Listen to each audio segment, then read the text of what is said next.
Hello, it is the 2nd of May and in 2025, believe it or not, and in April of 2025, so last month, 2 days ago, I took 106 fitness sales calls and I learned three things. I'm going to share them with you in this short video, so stay tuned for the next 7 to 8 minutes and I will share every piece of knowledge that I got from 106 bloody sales calls. So, lesson number one: no objection handling, or not handling an objection to speak, is handling an objection. So, I just want to give you a bit of a story here. So, on the 30th of April, I closed someone for a new offer that I'd been working on for a high ticket coach, paid in full. I had the call with the guy 2 days before, or no, I think it was a day before, and we got on the call, and I dove really deep. Did discovery, did all that, went through the pitch, got to the end of the call. I was like, "Oh, is the 6 months what you want to go with?" Which was 1.6k, and he was like, "Yep, yeah, cool." So I went, "Okay, cool. I just need to take some details to get you started. What's your card number?" And he was like, "Whoa, what?" I said, "Well, you obviously said to me that that's what you wanted to go with, that's what you wanted to do. So obviously, we always take the investment on the call, as I explained." And he was like, "Oh, no, I'm just shopping around. I'm going to have the call with another coach tomorrow." And I was like, "Okay, cool." So I asked about the other coach, and he said, "Oh, I've emailed the coach inquiring, but he hasn't got back to me." I was like, "Oh, okay, cool. That's a bit of a red flag, but cool."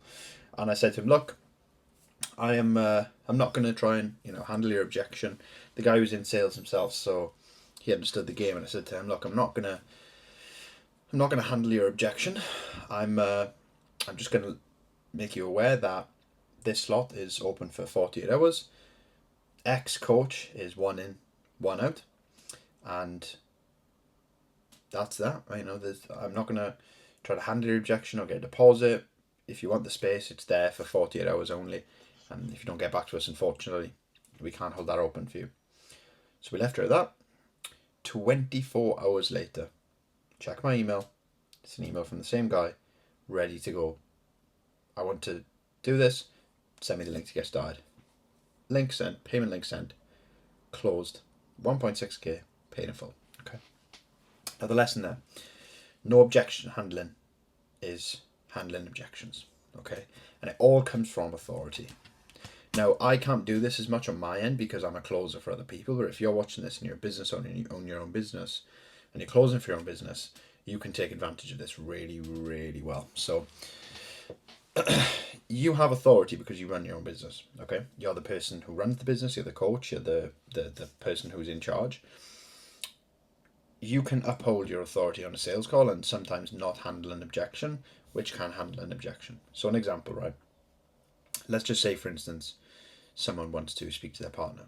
Okay, now you could get to the end of the sales call. They could say, "Oh, I'm going to speak to my partner," and you can uphold your frame and say, "Look, I've got 2 spaces left. If you want to speak to your partner, that's cool. This spot is open for 24 hours. I'm one in, one out. There's 2 spots left that I can guarantee. Go have that conversation with your partner, and we can take things from there." And that will sometimes, I'm not saying all the time because it doesn't work all the time, will handle the objections because it doesn't pressure people. I actually had a complaint from someone the other day because I was trying to handle an objection a bit too hard, and they felt uncomfortable, and they messaged the coach saying that they found it a bit weird. Obviously, I personally don't think that I pushed him hard. I just think that he didn't really like to be called out on him contradicting his word. But anyway, I don't want to get into that. But it can work. It can occasionally handle objections, but sometimes it won't. But the main thing is that you should not sacrifice your dignity, authority, or self-respect to handle an objection. So that's lesson number one. Not handling an objection can handle an objection, and to keep your authority high. Okay, and that leaves me into point number two, and that is that status is everything. Now, when you're on a sales call, you want to keep the status. You want to hold the frame as much as you can, because once you lose that status and lose that frame, You lose the sale alongside it.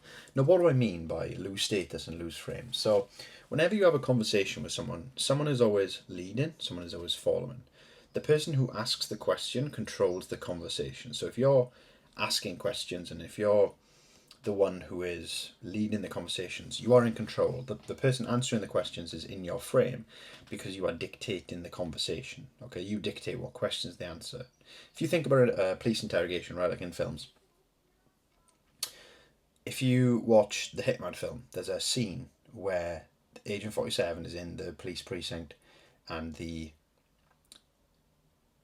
detective starts asking him questions, but then Hitman starts asking questions and the detective falls into the Hitman's frame. And I literally saw this on TikTok today. Don't ask me why I'm on TikTok, but it's because I was posting, alright? But the policeman falls into the Hitman's frame. And the reason is because the Hitman started taking control of the conversation through asking all the questions. So what you want to be aware of is that you're not falling into prospects' frames. Yes, they can ask questions, but they can't control the conversation because that does not help anyone. You need to be the one controlling the conversation at all time and keeping your status as high as possible.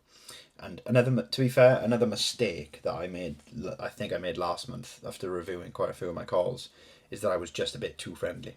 I was a bit too, I had a bit too much banter with some prospects. I like to enjoy sales calls and not just treat them like a transactional conversation, but I feel like maybe I went a bit too friendly with them, which led me to losing a bit of status.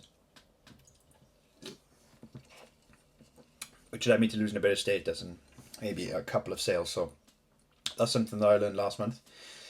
And the third and final thing that I learned last month is that people are their own worst enemy. Okay? Now, let me paint the picture here. So, people will book sales calls with people. They'll want to find out information. They'll want to take action. You'll do the sales call with them. They'll tell you everything that you need to hear. They'll tell you why they need to change. They'll tell you what pain they're in. They'll tell you what they want to achieve. They'll tell you all of these things. But then when it comes time to take action, they won't. Okay? Now, they won't because of either fear or money. And money and fear are very closely linked because some people have a fear of spending money. What your job is as a coach, as a closer, as a salesperson, is to settle that fear and get people to stop being their worst enemy. And a really good frame that you can use is the fact that they are being their worst enemy. Let's say, for instance, someone says that they need to think about it, right? They need to go away and they need to think about it. You can literally flip that on its head and use that as a frame to handle the objection because they're literally being their worst enemy. And what you can do is you can literally say this: John, obviously I completely respect and understand that you want to think about things, but do you mind if I just ask you something that might change your perspective here? Yeah, that's fine. So every decision that we've ever made and every way of thinking that we've ever had has led us to the fact of us being in this position, which is, as you described to me, pain, pain, pain, pain, pain. Would that be fair to say? Yes. Okay, now obviously I know you have really aspirational goals of doing and achieving X, Y, and Z. Is that still true? Yes, it is. Okay, so does the person that you are that's led you to this point where you're suffering from X, Y, and Z, is that going to have to be the same person at the end of that, or are they going to have to go through some form of transformation? Oh, they're going to have to go through some form of transformation. But why though? Why can't the person who you are now carry on as you are and still achieve X, Y, and Z outcome? Oh, because I need to change my mindset and change my behaviours. Okay, and that all starts with your thoughts, would that be correct? Okay, so does you going away and thinking about things and not taking action, which is something that you told me you struggle to do right now, does that play into you carrying on to be the person that you are right now, or does it play into you being the person that you are 6 months from now when you've achieved X, Y, and Z? Which person does that align more with? Oh, the person that I am now. Okay, and are you comfortable staying as you are now? No, I'm not. Okay, why not? Oh, because X, Y, and Z. Okay, so what do you feel like needs to happen here? What do you feel like needs to change in order for us to start taking the steps towards being X, Y, Z? Oh, I need to become that person. Okay, and how do you become that person? If you had to take small steps right now to become that person, how would you do it? Would it be going away and using time as a barrier to getting started, or would it be a case of just being decisive, taking action, and recognizing that something needs to change right now, it would be that. Okay, and where do you feel like we should go from here? Do we still need to think about things, or do we need to start to take action on this right now? You get where I'm going. That was just off the top of my head as well.